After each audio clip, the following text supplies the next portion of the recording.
Assalamu alaikum viewers. Hope you all are super fine and doing very well. Alhamdulillah, I am also fine. अच्छा जी, आमद Ramzan title देख के आप लोगों को अंदाज़ा हो गया होगा। आमद रमज़ान एंड ग्रॉसरी।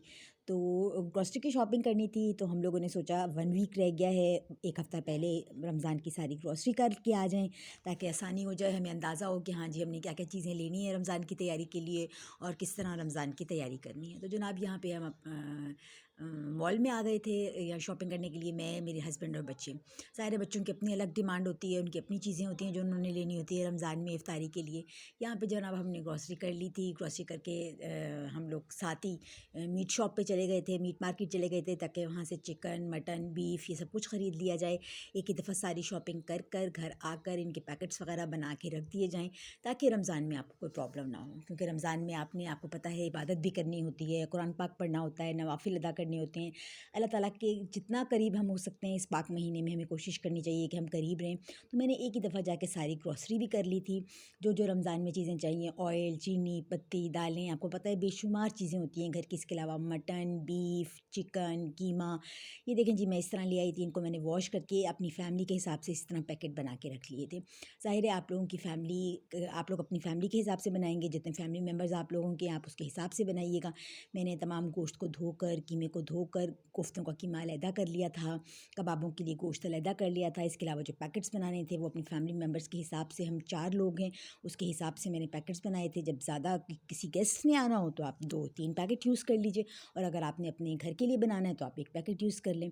इस तरह पैकेट्स बना के मैं तो फ्रीज़ कर देती हूँ। साफ़ धुला धुलाया गोश्त, कीमा, चिकन आपका फ्रीज़र में पड़ा हुआ होता है, जब आपने निकालना हो निकालें और आराम से यूज़ कर लें। उस टाइम पे आपकी इतनी हड़ाहुड़ी नहीं मचती कि जी आपने चिकन ख़रीदा है, धोया है, उस पर टाइम वेस्ट किया है, उसके बाद आपने अपनी डिश बनानी है, रेसिपी बनानी है। तो मैं करती क्या हूँ, इकट्ठे मंगवा लिया पूरे रमज़ान के लिए या 15 डेज़ के लिए मंगवा लिया, और उसके पैकेट्स बना के रख दिए, और बोनलेस अलहदा कर लिया, विद बोन अलहदा कर लिया, कढ़ाई कट अलहदा कर लिया। इसके अलावा कीमे के लिए पैकेट्स अलहदा बना लिए, कीमे के लिए कोफ्तों के लिए अलग कर लिया, कबाबों के लिए अलग कर लिया, और यहाँ पे मैं ये सारा कुछ करके अलग अलग पैकेट्स बना के उसके ऊपर लेबलिंग कर देती हूँ, ताकि मुझे अंदाज़ा हो जाए कि किसमें क्या चीज़ है, और जब मुझे ज़रूरत हो तो मैं निकाल लूँ। तो यहाँ पर मैं चिकन के जो बोनलेस चिकन के बड़े पार्ट्स थे, मैंने उनको छोटी छोटी क्यूब्स में कटिंग कर लिया था।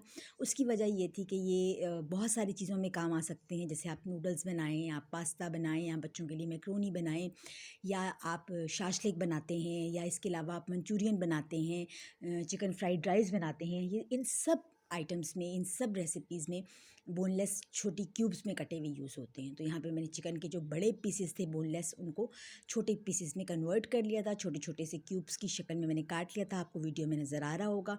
ये काट के इनको भी मैं आधे को मैरिनेट करके फ्रीज़ कर देती हूँ। मेरी पिछली वीडियो में आप लोगों ने देखा होगा कि मैंने चिकन को स्टोर करने का जिसमें तरीका बताया था, उसमें मैंने बताया था कि मैं हाफ़ चिकन के क्यूब्स को मैं मैरिनेट करके, मैरिनेशन मैंने बताई थी कि मैं क्या क्या डालती हूँ, वो मैरिनेट करके मैं इसको ज़िप लॉक बैग में डाल के रख देती हूँ, और आधे को मैं इसी तरह कच्ची फॉर्म में रख देती हूँ। ठीक है जी। फिर यहाँ पे मैंने सब्जियाँ भी ख़रीद ली थी, जितनी मुमकिन हो सकी मैंने कोशिश की कि कम से कम 1 हफ़्ते की सब्ज़ी तो ख़रीद लूँ। यहाँ पे मैंने मटर ले लिए थे, शलजम ले लिए थे, टमाटर ले लिए थे, बंद गोभी, गाजर, शिमला मिर्च, लीमू, ये सारी सब्ज़ियाँ मैंने ले ली थी, जिनमें से कुछ को मैंने सेव कर दिया था कटिंग करके। आपने मेरी वीडियोस में देखा होगा जिसमें मैंने सब्ज़ियाँ स्टोर करने का तरीका बताया था। हरी प्याज, बंद गोभी, गाजर, शिमला मिर्च, इन सब को मैंने कटिंग कर कर, जूलियन कटिंग कट कर, क्यूब्स की सूरत में कटिंग करके, डिफरेंट शेप्स की कटिंग करके, इनके पैकेट्स बनाकर इनको भी फ्रीज़ कर दिया था। टमाटरों को इस तरह सेव किया था कि टमाटरों की प्यूरी भी बना ली थी, टमाटो पेस्ट भी बना लिया था। इसके अलावा टमाटों को क्यूब्स की शक्ल में काट के ज़िप लॉक बैग में रख के सेव कर दिया था। इसके अलावा अदरक लहसुन का पेस्ट भी आपने मेरी वीडियोस में चेक किया होगा कि मैं अदरक लहसुन का पेस्ट बनाकर वो भी मैं रख देती हूँ।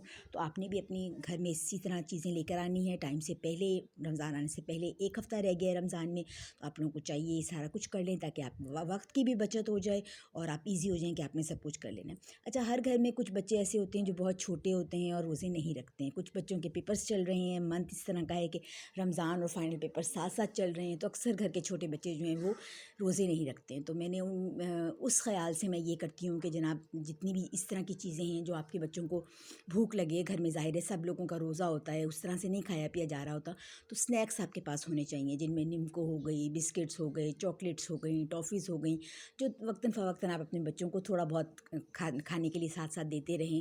ज़ाहिर है उनका रोज़ा नहीं है, प्रॉपर मील तो उस तरह से नहीं मिलता बच्चों को, लेकिन ये है कि वक्तन फ़वक्तन वो कुछ ना कुछ खाते रहें पेपर्स की तैयारी के साथ साथ, और माँओं को भी तंग ना करें। माँओं का रोज़ा है, घर के बड़ों का रोज़ा है, वो अपनी इबादत में लगे हुए हैं, तो बच्चों को जार्स में मैं ये चीज़ें भर देती हूँ। रमज़ान आने से पहले मैंने निम्को, बिस्किट्स, इस तरह के जार्स सारे अपने रिफ़िल कर लिए थे, चॉकलेट्स वग़ैरह इन चीज़ों के लिए कि जनाब अगर घर का कोई बच्चा ऐसा है जो रोज़ा नहीं रख रहा है और उसको मंचिंग की ज़रूरत है, उसको कभी कुछ खाने को दिल चाह रहा है लाइट सा स्नैक्स का, तो वो आराम से ये चीज़ें निकाले और खा ले।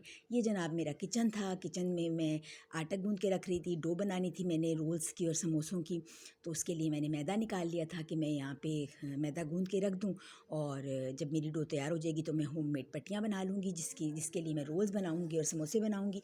ये छोटी-छोटी टिप्स वो हैं जो मैं आपके साथ शेयर कर रही हूँ। इन चीज़ों को आप पहले से कर अपना वक़्त भी बचा सकते हैं, अपना टाइम सेव कर सकते हैं, और जो टाइम आपका बच जाए उस टाइम में आप अल्लाह ताला की इबादत करें, नमाज़ें पढ़ें, नवाफ़िल अदा करें, दुआएँ करें, कुरान पाक पढ़ें, और इसके अलावा आप कुरान पाक पढ़ के अपने मरहूमीन को भी इस पाक महीने में बख्शें, तो टाइम की बहुत बचत हो जाती है। दूसरा, आपकी दिल को तसल्ली होती है कि आपने ये सारा काम किया है, अच्छे से किया है, और आपको फ़िक्र नहीं रहती कि आपको पता है कि आपकी सब्ज़ियाँ भी कटी हुई पड़ी हैं, आपका गोश्त, कीमा, मटन, बीफ हर चीज़ के पैकेट्स बने हुए हैं, आपकी वेजिटेबल्स कटिंग हुई हुई हैं, आपके घर में जो बच्चे रोज़े नहीं रख रहे हैं और अगर उनको ज़रूरत है स्नैक्स की, तो आपके जार्स रिफ़िल हैं, आपका किचन नीट एंड क्लीन है। डीपली क्लीनिंग आपने अपनी एक दफ़ा ज़रूर करनी होती है। रमज़ान से पहले तो मैंने अपने सारे जार्स वार्स वॉश कर लिए थे, अपनी सारे किचन को दोबारा से नीट कर लिया था, क्योंकि रमज़ान में आपको पता है कि कुकिंग भी मुश्किल से ही होती है, क्योंकि ज़्यादातर इंसान का जो फ़ोकस होता है वो इबादत पे ही होता है कि जितना हो सके हम इस माह रमज़ान में, इस पाक महीने में, इस मुबारक महीने में हम अपना रब के साथ राब्ता रखें और हम इबादत करें। तो ये सारी चीज़ें छोटी-छोटी ऐसी हैं जो ये देखने में तो कोई काम नहीं है, लेकिन अगर जब करने बैठो तो बहुत टाइम लग जाता है। तो यहाँ पे जनाब मैंने अपना फ्रिज साफ़ कर लिया, अपनी किचन की नीट एंड क्लीन मतलब क्लीनिंग कर ली। इसके अलावा मैंने अपने सारे छोटे-मोटे काम कर लिए। आपको देखें ये नज़र आ रहा होगा, ये मेरा फ्रिज है, और मुझे अपना किचन बहुत पसंद है। मैं अपने किचन में जब थोड़ा-सी भी फ़ील करती हूँ कि मुझे किसी चीज़ का टेंशन है, थोड़ी सी हो जाता है ना, समटाइम्स बंदा एंग्ज़ायटी का शिकार हो जाता है, मैं कुकिंग करने अपने किचन में आ जाती हूँ, मुझे बहुत अच्छा लगता है। हम लेडीज़ का यही होता है कि हमारा ज़्यादा वक़्त किचन में गुज़रता है, तो हमारा किचन नीट एंड क्लीन हो। आप लोग भी सारे टिप्स अपनाएँ और मुझे बताएँ कि आप लोग बल्कि शेयर करें, कमेंट में मुझे बताइएगा कि आप लोग रमज़ान की तैयारी किस तरह करते हैं, ग्रॉसरी कैसे करते हैं। अच्छा, यहाँ पे जनाब जो ग्रॉसरी मैंने की थी, मैंने कहा मैं उसको सँभाल लूँ, तो जनाब चीनी, पत्ती, दालें, चावल, ये सब कुछ मैंने जो लिया था, ये अभी 1 वीक रहता है रमज़ान में। तो साथ के साथ ये चीज़ें जो मैंने ग्रॉसरी की ली थी, दालें, चावल, चीनी, पत्ती, ये मैंने सोचा कि इनको जगह पे रख दूँ, और अभी 1 वीक रहता है रमज़ान में, तो मैंने पुरानी सारी चीज़ें निकाल ली कि उनको साथ में यूज़ कर लूँगी, और कंटेनर्स अपने सारे ये धोकर वॉश कर तो ये जो रमज़ान के लिए चीज़ें ख़रीदी थी वो इसके अंदर रख दी। आप लोगों ने देखा होगा कि मैंने यहाँ पे इनको खोल के नहीं रखा है अभी, चूँकि 1 वीक रहता है रमज़ान में और पुरानी बची हुई खुली हुई चीज़ें पड़ी हुई हैं, तो मैं उन्हीं को यूज़ करूँगी। लेकिन ये ज़रूर मैंने किया कि मैंने कंटेनर्स को, डब्बों को अच्छी तरह वॉश करके, ड्राई करके, बग़ैर खोले ही, मतलब विद पैकिंग मैंने इनको अंदर रख दिया कि जब ये नए ताज़े खुलेंगे, जब रमज़ान का मंथ शुरू होगा तभी यूज़ करूँगी, तो मैंने इनको इसी तरह बग़ैर खोले सेव कर दिया। चीनी भी मैंने इसी तरह कंटेनर के अंदर डाल दी, बंद पैकेट्स के साथ। चावल, दालें सारी, क्योंकि अभी मेरे पास पिछले महीने का स्टॉक पड़ा हुआ था, इस 1 डेढ़ हफ़्ते में वो यूज़ हो जाएगा, और उसके बाद जनाब ये मैंने अपनी सारी ग्रॉसरीज़ सँभाल दी।